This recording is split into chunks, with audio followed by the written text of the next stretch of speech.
सो हम geography optional में first unit से शुरू करेंगे जो कि जियोमॉर्फोलॉजी।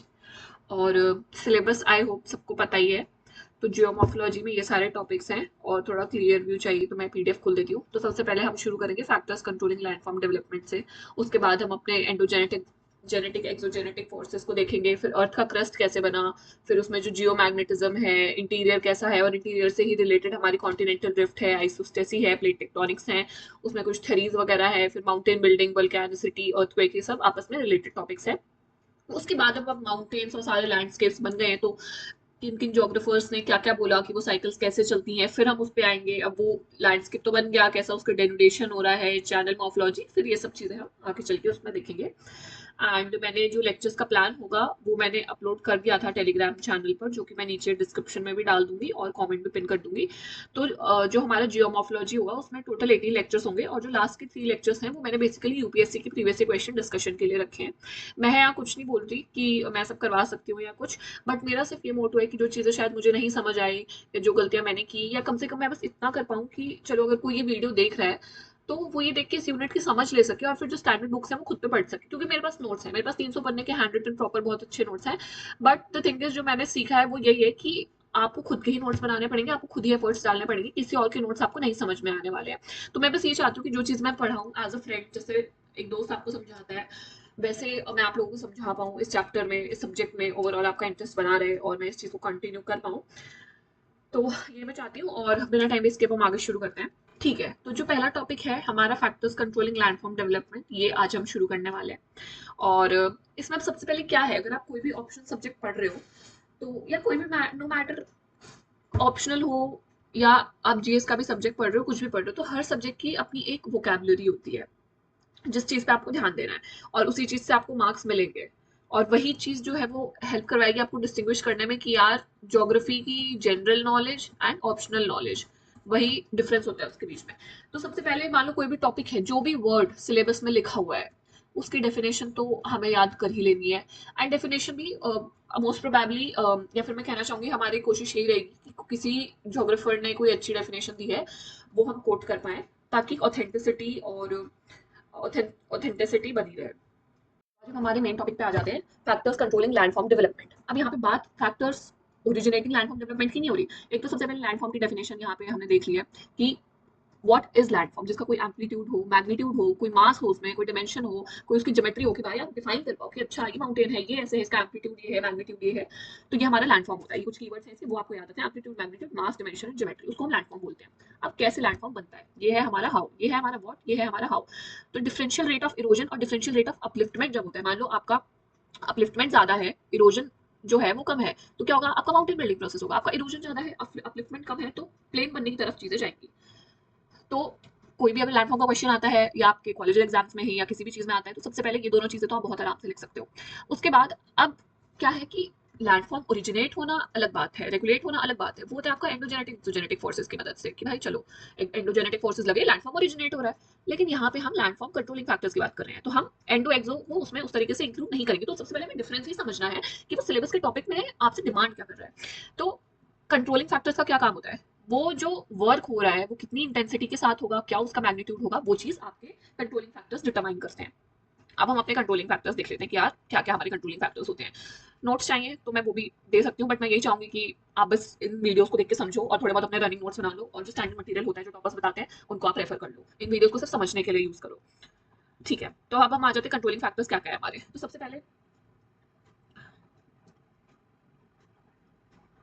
ठीक है, तो सबसे पहले हमारा स्ट्रक्चर, कि स्ट्रक्चर कैसा है उस पर ही सबसे पहले डिपेंड करेगा आपका कि भाई किस लेवल का वो लैंडफॉर्म इरोड होगा, क्या चीज उसके साथ होगी।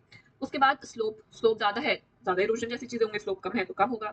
रिलीफ, इनके बीच में मैं आपको डिफरेंस समझा दूंगी आने वाली क्लासेस में कि भाई स्लोप रिलीफ इन सब चीजों में क्या डिफरेंस होता है। ये सिनोनिमस तो साउंड करते हैं कभी कभार, बट है नहीं। उसके बाद आपका क्लाइमेट, कि यार जहाँ पे सिर्फ विंड चल रही है वहां पे आपका कम इरोजन होगा। मान लो कहीं विंड चल रही है और कहीं रेनफॉल हो रहा है, तो रेनफॉल ऑब्वियसली उसका फोर्स ज्यादा होगा, वो रॉक को वेट कर रहा है, फिर सूख रही है तो उसकी रेनफॉल की केसेस ज्यादा होगा। तो आपका क्लाइमेट भी मैटर करता है। उसके बाद वेजिटेशन की, मान लो कहीं पेड़ पौधे नहीं है तो आपका इरोजन ज्यादा होगा, जहाँ पेड़ पौधे हैं वहां आपका इरोजन कम होगा। स्टेज, स्टेज हम आगे चल के पढ़ेंगे, अलग अलग जोग्राफर्स ने इसके बारे में बताया कि भाई किस स्टेज ऑफ लैंडफॉर्म पे ये फैक्टर्स वर्क कर रहे हैं। टाइम, ड्रेनेज और हाइड्रोलॉजी, क्योंकि हम आगे जाके रिवर वाली साइकिल्स पढ़ेंगे जो डेरिवेशन और इन सब की होती है, तो वहां हमें चीजें पता चलेंगी, वहां हम और अच्छे से इनको कनेक्ट कर पाएंगे। अब देखो, अब बात आती है स्ट्रक्चर की। सबसे पहले हम स्ट्रक्चर देख लेते हैं, जो कि थोड़ा इंपॉर्टेंट है, इससे क्वेश्चन भी आराम से बन सकता है। तो सबसे पहले स्ट्रक्चर की डेफिनेशन, अब इधर दी हुई है ज्योग्राफर ने डेफिनेशन, तो हम वो याद करेंगे। थॉर्नबरी की डेफिनेशन है कि structure is dominant controlling factor in evolution of landform and is reflected in them. तो भाई जो स्ट्रक्चर है, एक तो वो कंट्रोल भी करता है तुम्हारा, और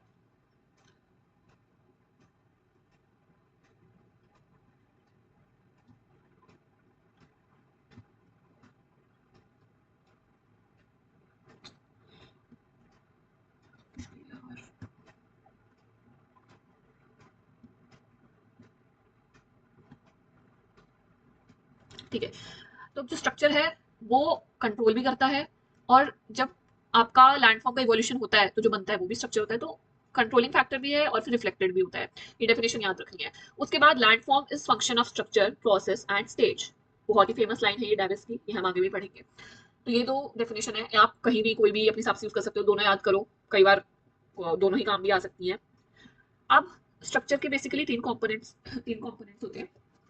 तो अभी तक हमने लैंडफॉर्म के कंट्रोलिंग फैक्टर्स देख लिए। ओरिजिनेटिंग हमें पता है, एंडोजेनेटिक होता है वो क्रिएट करता है, एक्सोजेनेटिक होता है वो मॉडिफाई डिस्ट्रक्ट करता है। उसके बाद हम अपना स्ट्रक्चर पे आ गए, उसकी डेफिनेशन हमने देख ली। और जो होलिस्टिक मीनिंग होता है स्ट्रक्चर का, उसमें तीन चीजें इंक्लूडेड होती हैं। एक तो कि उसकी जियो टेक्टोनिक प्रॉपर्टीज क्या है। देखो, जियो टेक्टोनिक का मतलब मैं अगर आसान भाषा में समझाऊं तो हो गया कि मतलब फोल्ड्स, फॉल्ट्स, और आपके जो जॉइंट्स होते हैं उसमें, जो हम अलग अलग वेरियस डायग्राम्स में देखते हैं, क्रैक्स एक्सेट्रा। फिजिको केमिकल में मैं बताऊं तो केमिकल कॉम्पोजिशन नाम से समझ आ रहा है कि भाई ग्रैन्युलर है, क्रिस्टलाइजेशन, आपकी डेंसिटी क्या है, तो ये सारे उसके फिजिको केमिकल प्रॉपर्टीज में आ गए। इलास्टिसिटी। लिथोस्टैटोग्राफिकल में क्या आएगा? लिथोस्टैटोग्राफिकल का मतलब होता है कि उसका नेचर, उसका एज, उसका अरेंजमेंट कैसा है आपकी रॉक की लेयर्स का। तो इसमें आएगी पोरोसिटी। देखो, फॉल्ट्स से थोड़ा बहुत डिटरमाइन होता है कि अच्छा पोरस है, पानी जाएगा, लेकिन फॉल्ट अलग चीज है, पोरोसिटी अलग चीज है। परमिएबिलिटी, इंक्लिनेशन क्या है, उसके बाद लेरिफिकेशन, डिप एंगल, नहीं पता है तो हम आगे पढ़ेंगे, ये सब चीजें आएंगी। और बेडिंग प्लेन। ये सब हमारा स्ट्रक्चर की बेसिक जो मोटी मोटी डेफिनेशन है, वो ये तीन चीजें हो गई। इसमें आप थोड़ा फ्लो चार्ट वगैरह बना सकते हो और भी एक्स्ट्रा चीजें दिखा सकते हो। और देखो, ज्योग्राफी में या उसके किसी भी यूनिट में ये है कि आप ये नहीं एक्सपेक्ट कर सकते आपको एक साथ सब कुछ समझ में आ जाए। जैसे जैसे आगे चीजें बढ़ेंगी, चीजें लिंक होती चलेंगी, तो एक साथ तो सब कुछ नहीं हो सकता है। अगर जैसे मैं कुछ चीजें बोल रही हूँ कि बाद में आएंगी, तो वो आएंगी एंड ऑब्वियसली मैं समझा दूंगी। तो एक क्वेश्चन है कि discuss the role of structure in shaping the landform with suitable examples. ये प्रोबेबल एक क्वेश्चन है। तो अब इसमें क्या, सबसे पहले कैसे हम इसको अप्रोच कर सकते हैं। तो सबसे पहले डिफाइन करो आप, आपका इंट्रोडक्शन डेफिनेशन हो गई, इसका एक कॉम्प्रिहेंसिव मीनिंग दो। ऊपर मैंने तीन चीजें बोली, एक थॉर्नबरी का, फिर आपके पास एक डेविस का है, और एक होलिस्टिक मीनिंग है जो फिजिको केमिकल, लिथोस्ट्रैटोग्राफिकल, और जो ऊपर जियोटेक्टोनिक था उसकी। तो एक कॉम्प्रिहेंसिव डेफिनेशन दो आप इसकी, मीनिंग दो, प्लस चार्ट बनाओ, कुछ इनका फ्लो चार्ट आप बना सकते हो, कोटेशन दे दो। तो आप, मैं अगर कुछ भी आपको बता रही हूँ ना, आप ये सोचो कि यार इस चीज को मैं यूज कैसे कर सकता हूँ। उसको ऐसे मत पढ़ो कि बस मैं नॉलेज के पर्पस के लिए पढ़ रहा हूँ, ऑब्वियसली वो तो आप कर ही रहे हो, बट सबकॉन्शियस माइंड में ये चलना चाहिए कि अच्छा यार वो एक डेफिनेशन पढ़ी थी, वो एक लाइन पढ़ी थी, मैं उसको कहाँ यूज करूँ, तब जाके चीजें आपको याद रहेंगी कहीं ना कहीं। तो कोटेशन है थॉर्नबरी की प्लस डेविस की। उसके बाद आप दोगे एग्जाम्पल्स। ये तो बेसिक चीजें हो गई। अब आपको एग्जाम्पल भी तो देना है कि भाई हाँ, स्ट्रक्चर का रोल है लैंडफॉर्म को शेप करने में। मैं ब्लैंक जगह ले लेती हूँ थोड़ी सी, यहाँ पे है। सबसे पहले आप कुछ लिख सकते हो कि भाई हाँ, डोमिनेटिंग कंट्रोलिंग फैक्टर्स हैं, हम अग्री कर रहे हैं। क्यों? क्योंकि वो इंटेंसिटी क्या होगी। अब देखो यार, फॉर एग्जाम्पल एक ग्रेनाइट है और एक सैंडस्टोन है, कौन ज्यादा इरोड करेगा? अगर मैं पानी डाले जा रही हूँ किसी को, बस ऑब्वियसली सैंडस्टोन करेगा ना। क्यों? क्योंकि उसका स्ट्रक्चर ऐसा है। आगे हम एग्जाम्पल्स भी देंगे, मैंने डायग्राम से बनाया है समझाने के लिए। तो इंटेंसिटी कैसी होगी फोर्सेस की, मैग्नीट्यूड क्या होगा ऑफ वर्क, हमने जो ऊपर पढ़ा था। जो भी हमारे एजेंट्स, मान लो वाटर है, वो इरोड कर पाएगा या नहीं कर पाएगा, वो आपका डिपेंड करेगा कि यार सैंडस्टोन है, सेडिमेंट्री रॉक है, या फिर आपका ग्रेनाइट है, कोई बहुत भयंकर क्रिस्टल्स हैं, तो पड़ तो रहा है उससे फर्क। ठीक है, अब स्ट्रक्चर से और क्या क्या पता चलता है कि भाई मान लो ये अर्थ का प्लेट है, यहाँ से फोर्स लग रहा है, यहाँ से फोर्स लग रहा है। अब ये स्ट्रक्चर पे डिपेंड करेगा कि भाई वो फोल्ड होगा या फिर वो फ्रैक्चर होगा। उसके मटेरियल पे डिपेंड करेगा कितना इरोड हो पाएगा, कितना फोल्ड हो पाएगा, उसका रेजिस्टेंस क्या रहेगा टू क्लाइमेटिक फोर्सेस या क्लाइमेटिक फोर्सेस जो भी कोएर्जन फोर्सेस होते हैं। हमने डेफिनेशन देख ली, ऊपर लिखे हुए कोटेशंस, उसका फ्लो चार्ट बना सकते हो, यहाँ पे थोड़ा सा और मैंने समझा दिया है, उसको एक पैराग्राफ में लिख सकते हो डिपेंडिंग अपॉन कितना बड़ा क्वेश्चन है। और कॉलेज एग्जाम्स के लिए तो यार आपने पेजेस भरने होते हैं, तो भरोगे तो जो मेरा एक्सपीरियंस है वो यही है कि आप क्वालिटी चीज लिखोगे तो मार्क्स बढ़िया मिलेंगे, क्योंकि मैंने अच्छे मार्क्स भी लेके देख रखे हैं, बेकार मार्क्स भी लेके देख रखे हैं। और एक और चीज, मान लो अब हम इधर स्ट्रक्चर के बारे में बात कर रहे हैं, तो हम बताना चाहते हैं कि यार स्ट्रक्चर जो है वो डोमिनेंट चीज है, वो बहुत कंट्रोल करता है, ये तो क्वेश्चन कहना चाहता है। तो आप ये लिख सकते हो कि भाई जो स्ट्रक्चरल जियोमॉर्फोलॉजिस्ट होते हैं उनका मानना है कि जो स्ट्रक्चर है वो ज्यादा कोर्सिव है क्लाइमेट से। इसका भी हम एग्जाम्पल नीचे देंगे। आपको बस ये होना चाहिए कि यार जब बात लिख रहे हो ना, वो आप एग्जाम्पल से, प्रूफ से, डेटा से कितना सब्सटैंशिएट उस चीज को कर पा रहे हो। अब सबसे पहले हम आ जाते हैं ये रिज एंड वैली टोपोग्राफी पे। तो इसमें क्या है, ये डेक्कन प्लेटू की हम बात कर रहे हैं। तो जो फ्लड और लावा बसाल्ट हमारा डेक्कन ट्रैप में बना था, उसके इम्प्रिंट्स या उसका जो भी जैसा भी स्ट्रक्चर था, उसके कहीं ना कहीं हमें इम्प्रिंट्स आज भी देखने को मिलते हैं। अब देखो क्या है, जो बसाल्ट है, ये रहा बसाल्ट, ये फेरोमैग्नीशिया में रिच होता है। I should change my pen colour. ये फेरोमैग्नीशिया में रिच होता है। अब जब कोई भी पानी जा रहा है, जैसे स्ट्रीम जा रही है, वो वैलीज को डीप कट कर देती हैं, क्योंकि भाई पैरेलल रिट्रीट तो है इधर, वैलीज पैरेलल रिट्रीट नहीं करता है। तो मान लो ये कोई वैली है ऐसे करके, तो पैरेलल रिट्रीट होता है, एक हिस्सा गया, एक हिस्सा गया, एक हिस्सा गया, तो वैलीज वाइड होती जाती है। इसको पैरेलल रिट्रीट बोलते हैं, भाई पैरेलल पैरेलल एक चीज जाए जा रही है, गिरे जा रही है, ये नीचे गिर गई, फिर ये आ गई, फिर ये नीचे गिर गई, ऐसे करके इसको पैरेलल रिट्रीट बोलते हैं। तो पैरेलल रिट्रीट तो वैलीज में है ही, तो वैलीज तो वैसे भी वाइडन हो ही रही है। और जो उनकी स्ट्रीम्स के बीच का पार्ट है, वो कैसे दिखता है हमें, रिज और वैली टोपोग्राफी। ये रिज टाइप हो गया, ये जो इधर से पानी जा रहा है ये हमारी वैली वैली हो गई। तो ये रिज वैली टोपोग्राफी हमें देखने को यहाँ पे मिलती है। लेकिन अब क्या है कि अगर आप तेलंगाना के आसपास जाओ, ये हमारा डेक्कन ट्रैप हो गया, बट अगर आप तेलंगाना के पास जाओ, वहां पे क्या है, वहां पे ये चीजें एबसेंट है। क्यों? सेम रीजन है कि यार तमिलनाडु टाइप जो वहां पे पानी की कमी क्यों होती है, क्योंकि वहां पे आपकी जो एंशियंट बोल लो, या फिर अगर आपको थोड़ा बहुत और अच्छी वोकैब चाहिए, तो प्रोटेरोजोइक रॉक्स हैं, मतलब प्रोटेरोजोइक टाइम है 2 बिलियन ईयर्स ओल्ड। चाहिए रहेगा तो मैं टाइमलाइन की भी एक वीडियो बना दूंगी समझाने, जिसमें मैं समझा दूं पूरी टाइमलाइन। तो ये एब्सेंट है प्रोटेरोजोइक, सॉरी, तो तेलंगाना में एब्सेंट है, क्यों? क्योंकि वहां पे एंशियंट प्रोटेरोजोइक आपकी ग्रेनाइट और निस है, ग्रेनाइट एंड निस रॉक। इसलिए तेलंगाना में रिजन वैली एब्सेंट है, क्योंकि यहाँ पे बसाल्ट है, यहाँ पे फेरोमैग्नीशिया है, जो आपकी रिवर है वो इरोड कर देती है, क्योंकि ऑब्वियसली आयरन तो पानी से रिएक्ट करेगा ही। तो ये हमने देख लिया, रिवर नीचे गई, उसने पूरा आपका कट कर दिया। महाराष्ट्र प्लेटू में यही है कि रिवर कार्व आउट कर पा रही है, क्यों? क्योंकि जो भी आपका आयरन है, सिल्वर टाइप चीजें हैं जो भी हैं, उनसे वो लोग रिएक्ट कर पा रहे हैं, तो हमारी यहाँ पे रिजेस बन रही हैं। आप देखो, अगर आप ये थोड़ा किसी भी टीचर को आप ये रिजेस दिखा रहे हो, क्योंकि आप इंडिया का मैप खोल के देखोगे, शायद मुझे नेक्स्ट टाइम से दिखाना चाहिए, तो ये पैरेलल ही है, ये सारी चीजें आसपास है, सतमाला, हरीशचंद्र, बालाघाट, ये सारी रेंजेस, तो ये एक प्रूफ है कि भाई हाँ, यहाँ तो कट गया। अब ऐसी सेम रिजेस हमें वहां तेलंगाना के आसपास नहीं देखने को मिल रही, क्यों? क्योंकि वहां पे ग्रेनाइट और नेस रॉक है, तो वो चीज नहीं हो पाई। क्योंकि ये सेम रिवर जो है वो महाराष्ट्र से कट करते हुए तेलंगाना में जाती है, लेकिन वहां वो ऐसा कुछ नहीं कर रही।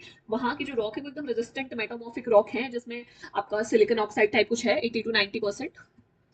याद रह जाए तो अच्छी बात है यार।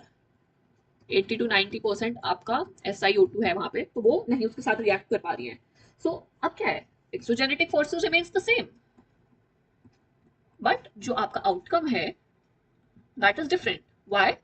बिकॉज ऑफ स्ट्रक्चर, जो कि हमारा क्वेश्चन बोल रहा था कि भाई हाँ, structure is the dominant factor, structure ज्यादा कंट्रोल कर पा रहा है। सेम चीज। अब क्या है ना कि इतनी बड़ी दुनिया है, कुछ एग्जांपल्स आपके पास ऐसे होंगे कि भाई यहाँ तो स्ट्रक्चर डोमिनेट कर दिया, कुछ चीजें ऐसी होंगी कि भाई यहाँ क्लाइमेट ने सब कुछ फ्लैट कर दिया, नो मैटर आपके पास क्या रॉक्स थी, लास्ट में जाकर आपके पास रिजल्ट वाली चीजें बची। तो बस हमें अपने हिसाब से वो पॉइंट्स एडजस्ट करने हैं कि कौन सी चीज हमें कहाँ लिखनी है। तो ये हमने प्रूव दे दिया कि भाई स्ट्रक्चर की वजह से ऐसा हुआ है, एक्सोजेनेटिक फोर्सेस की वजह से नहीं हुआ है। नेक्स्ट एग्जाम्पल, एक तो हमने ये देख लिया region valley topography of the Deccan plateau, इसमें आप महाराष्ट्र फिर तेलंगाना की बात करोगे, फेरोमैग्नीशिया, और वहां पे SiO2 की बात होगी। यहाँ पे 3 रेंजेस हैं, वहां पे ऐसा कुछ भी नहीं बन रहा है, जबकि स्ट्रक्चर सेम है, और सॉरी, जबकि आपका एक्सोजेनेटिक फैक्टर सेम है, जो कि स्ट्रीम्स हैं, बट स्ट्रक्चर डिफरेंट होने की वजह से ये चीज नहीं हो पाई। अब पैटलैंड टोपोग्राफी देख लेते हैं। तो खुद से पूछो कि पैटलैंड वाला एरिया किस जगह को हम बोलते हैं। पैटलैंड वाला एरिया मैंने पूछा किसको बोलते हैं, तो छोटा नागपुर प्लेटू वाले रीजन को, जो उसमें भी अगर मैं थोड़ा प्रिसाइज हो जाऊं तो साउथ जो है छोटा नागपुर प्लेट्यू का, या फिर आपका रांची प्लेट्यू, उस वाले एरिया को हम पैटलैंड टोपोग्राफी वाला हिस्सा बोलते हैं। और वहां पे ऐसी पाई जाती है ऐसी टोपोग्राफी, दामोदर रिफ्ट वैली, वो वाला एरिया आप समझ रहे होंगे, वो चीज। तो इसमें क्या होता है, अगर आपने पढ़ा होगा मेसा और बुट्टी टोपोग्राफी, तो उसमें ये होता है कि भाई हाँ सॉफ्ट रॉक है, ये तो इरोड हो गई, लेकिन मान लो ये हार्ड है, फिर सॉफ्ट है, फिर हार्ड है, ये तो इरोड हो गई, ये ऐसी कैसे रह गई, तो ये ऐसे वाला स्ट्रक्चर हमारा बन जाता है। तो इसमें क्या होता है, वैलीज होती है मेसा और बुट्टी में, यही होता है कि मेसा और बुट्टी जो है वो वैलीज के थ्रू सेपरेटेड होता है। अभी हार्ड कैप रॉक्स हैं, या तो ये जो टिक गई हैं हार्ड रॉक्स, या तो हम बोलते हैं ये एंशियंट बसाल्ट से बनी होती हैं, या फिर ये लैटेराइटिक होती हैं। अब इन हार्ड रॉक्स ने क्या करा यार, बहुत सालों की, जो भी मिलियंस ऑफ ईयर्स की जो आपकी इरोजनल साइकिल है, उसको इन्होंने रेजिस्ट करा है। क्यों? क्योंकि इनका स्ट्रक्चर ऐसा है। और होता क्या है कि इनके नीचे ये तो हार्ड रॉक है इतना हिस्सा, लेकिन यहाँ पे है सॉफ्ट रॉक, जो सॉफ्ट रॉक में मैं बोलूँ तो सेडिमेंट्री स्ट्रेटा, ये जो मैंने इधर लिखा हुआ है। तो जो आपकी हार्ड रॉक है उन्होंने प्रोटेक्ट करा है नीचे वाली सेडिमेंट्री स्ट्रेटा को।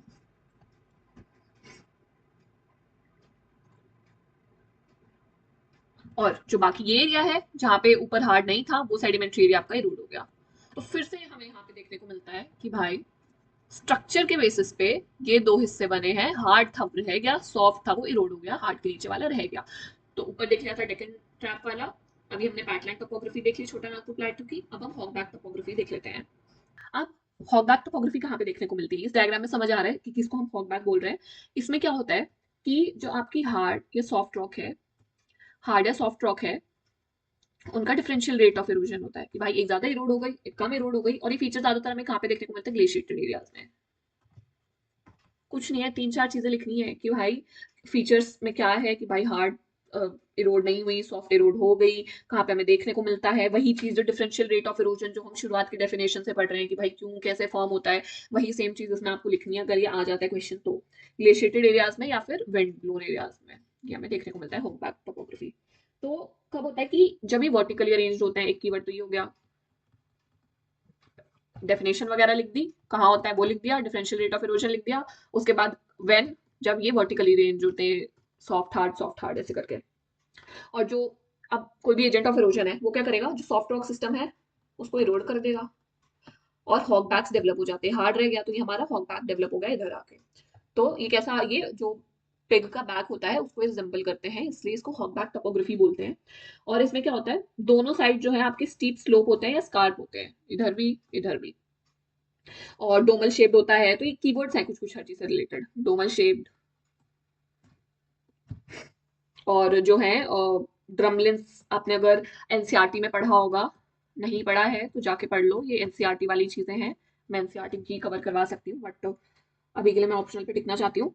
तो ड्रमलिन वाला जो आपका हो गया, आप इमेज देख सकते हो, नेक्स्ट टाइम से मैं अटैच कर दूंगी, ऐसा कुछ मेरे दिमाग में आया तो।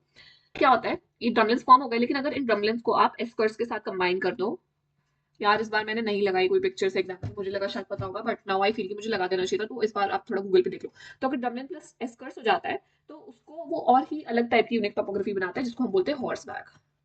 ये सब मैंने थोड़ी एक्स्ट्रा इन्फो दे दी है यार, बोलते बोलते मैं स्पेलिंग गलत लिख देती हूँ, सो काइंडली प्लीज इग्नोर। अब हमने ये चीजें पढ़ ली कि भाई अच्छा ठीक है, स्ट्रक्चर इंपॉर्टेंट है क्या है, जो फैक्टर्स हैं ओरिजिनेटिंग लैंडफॉर्म्स वो सब हमने देख लिया। क्लाइमेट और इन सब के बारे में पूरी यूनिट में हमें यही पढ़ना है कि भाई क्या फैक्टर्स क्या है। ये थोड़ी सी शुरुआत की थी इस टॉपिक की। अब एक और चीज जो मैं इसमें बताना चाहूंगी, अब गिलबर्ट का कुछ क्रिटिसिज्म था। ऑब्वियसली कोई इंसान कुछ व्यू देता है, उसके गेस्ट कुछ ना कुछ लोग होंगे, तो हमें दोनों side of the coin we should know. तो गिलबर्ट ने क्या बोला कि नहीं यार, स्ट्रक्चर नहीं है, क्लाइमेट जो है वो सबसे ज्यादा कोर्सिव है, वो तो स्ट्रक्चर के रोल को भी ऑब्लिटरेट कर देता है। कि कुछ मतलब अच्छी वोकैबुलरी है जो आप यूज कर सकते हो, which will sound nice.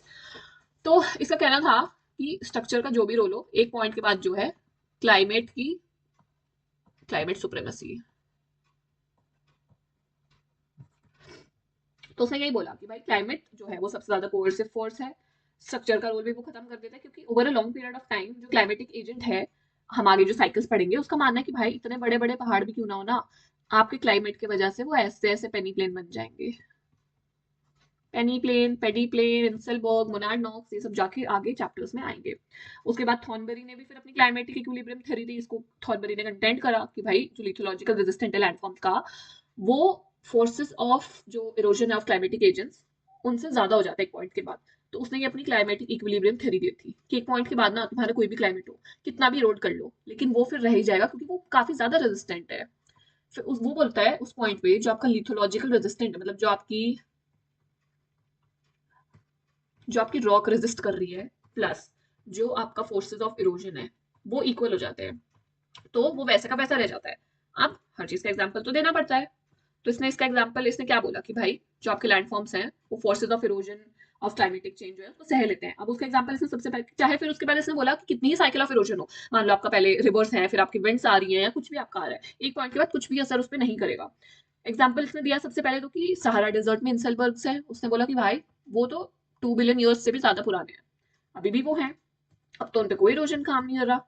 Aravalli है, अब अरावली उस पॉइंट पे आ गया है कि भाई क्लाइमेटिक इक्विलिब्रियम आ चुका है उस पे, जो माउंटेन्स हैं वो भी वैसे के वैसे हैं, कुछ कोई रोड नहीं हो रहे।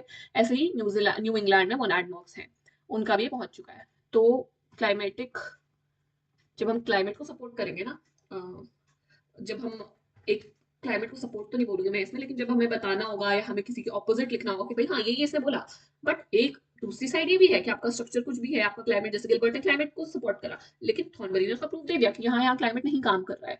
तो बस ये कि हमें ये सब जानना है कि कौन क्या बोल रहा है, वो बस एक स्टोरी की तरह अपने दिमाग में रखना, उसके बाद आप कुछ भी पढ़ोगे ना, सेम चीजें हर इंसान बोल रहा है। तो आज के लेक्चर में मैं इतना ही रखना चाहूंगी, एंड ये मेरा फर्स्ट टाइम था पढ़ाते हुए, मुझे नहीं पता मैंने कैसे पढ़ाया।